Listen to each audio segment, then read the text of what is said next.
जय महाकाल, श्री शिवाय नमस्तुभ्यम। नमस्कार दोस्तों, कैसे हैं आप सब। आशा करती हूँ कि आप सब स्वस्थ होंगे और सुख संपन्न से होंगे।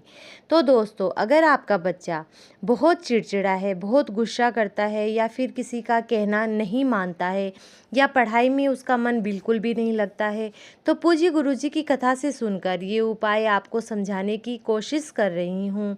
बहुत ही छोटा सा और आसान सा उपाय है।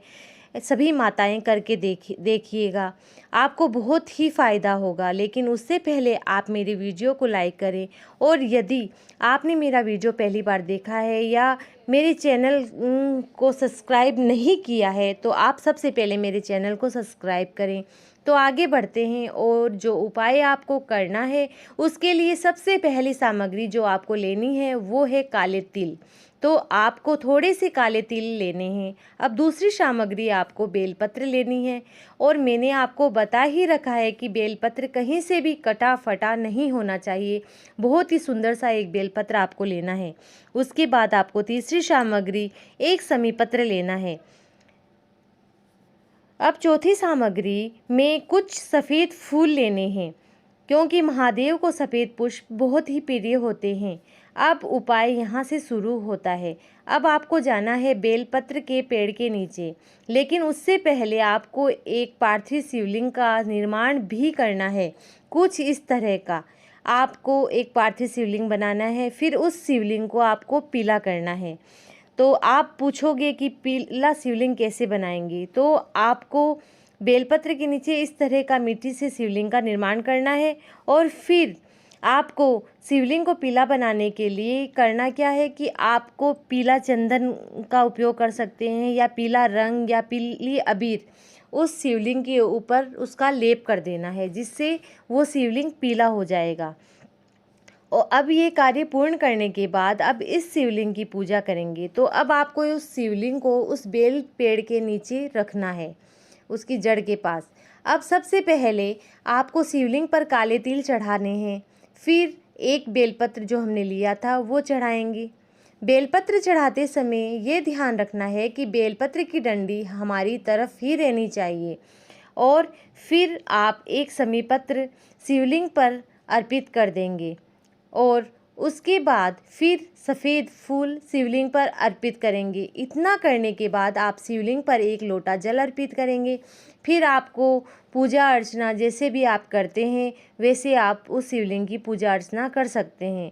लेकिन एक बात का ध्यान और रखना है कि आपके घर में भी गेहूँ या अनाज है, जो भी अनाज है, कुछ भी, मतलब गेहूँ हो सकता है, बाजरा हो सकता है, उनमें से आपको 7 या 11 दाने कोई भी एक चीज़ की इस शिवलिंग पर भी चढ़ाने हैं। तो ये उपाय अगर आपको 7 दिन के लिए करना है तो आप 7 गेहूँ या बाजरा के दाने अर्पित करेंगे। यदि आपको ये उपाय 11 दिन के लिए करना है तो आप गेहूँ और बाजरे के 11 दाने शिवलिंग पर अर्पित करेंगे। पर जब भी गेहूं या बाजरे के दाने आप शिवलिंग पर चढ़ाएंगे हूँ, शिवलिंग पर जब भी आप ये गेहूं और बाजरे के दाने अर्पित करेंगे, तो श्रम्भेश्वर महादेव का नाम लेकर आपको ये अनाज के दाने चढ़ाने हैं। अब पूजा संपन्न करने के बाद इस शिवलिंग को, जो कि आपने मिट्टी से बनाया है, उसे किसी तालाब, कुआं, बावड़ी में विसर्जित कर देना है। पर उससे पहले जो अनाज के दाने आपने 7 या 11 चढ़ाए थे, अपने पूजा के समय जो उठा लेने हैं और अपने घर ले जाना है। और जो दाने आपने चढ़ाए हैं, जैसे आपने 7 दाने चढ़ाए हैं, तो आपको ये उपाय 7 दिन करना है।